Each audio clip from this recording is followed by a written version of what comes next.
দেশ বর্তমান ভালো চলছে না, জিনিসপত্রের দাম বেশি। হ্যাঁ, যে সরকার ছিল ওই সরকারই ভালো ছিল। এখন আপনারা হয়তো বলবেন যে না আওয়ামী লীগ করে, আসলে আওয়ামী লীগ বিএনপি জামাত না, দেশ ওই সরকারই ভালো চালাচ্ছিল, ওরকম সরকারের দরকার। এখন সে নতুন করে কোন সরকার ওরকম ভাবে দেশ চালাতে পারি সেই সরকারে আসলেও খুশি আছে। আমি বিএনপি করি, বিএনপি ওয়ার্ডের মূল দলের সভাপতি। তাহলে সামনে প্রত্যাশা আপনার কি বিএনপি ইনশাআল্লাহ যাবে ক্ষমতায় না বিএনপি? আলহামদুলিল্লাহ, যাকেই পারে ইনশাআল্লাহ। আসসালামু আলাইকুম। বর্তমান দেশের দ্রব্যমূল্যের দাম কিরকম এবং সামনে কেমন সরকার হলে ভালো হয়, একটু মন্তব্য 1 মিনিট।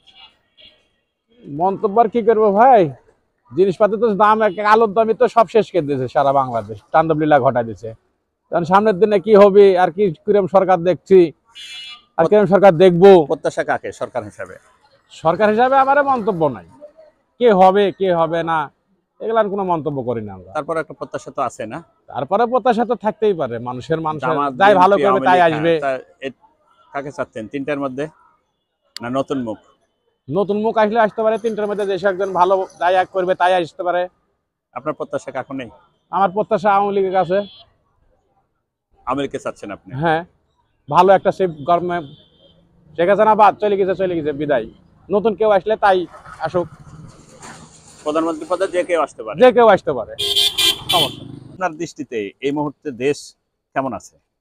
দেশ তো আগের থেকে না এখন বলবো আরো বেশি খারাপ। কারণ কি, ও সরকার থাকতেও যে জিনিসের দাম ওই পলাইনির পর আস্তে আস্তে বাড়ছেই। আমারে জন্মে কোনোদিন 80 টাকা কেজি আলু কিনি খাইনি, আর এখন 80 টাকা কেজি আলু কিনি খাইতেছে, 70 টাকা কেজি বাগুন কিনি খাইতেছে। বাগুনটা করবার একটু কিয়া হলে লাগে 100 টাকা উঠে, কিন্তু আলু তো কোনোদিন উঠেনি, এই বছরে তা উঠলো। আচ্ছা, এই দ্রব্যমূল্যের দাম নিয়ন্ত্রণ করার জন্য নির্বাচিত একটা সরকার দরকার দেশে। কাকে প্রত্যাশা করছেন, সরকার হিসেবে দেখতে চাচ্ছেন কাকে? দেশটা আমার মতে বিএনপিকেও না আওয়ামী লীগও না, একবারে নতুন মুখ। এরে তো স্বাদ খাইছি, ধরেন এই বিএনপির খাইছি, জাতীয়র খাইছি, আওয়ামী লীগের তো খানুই স্বাদ।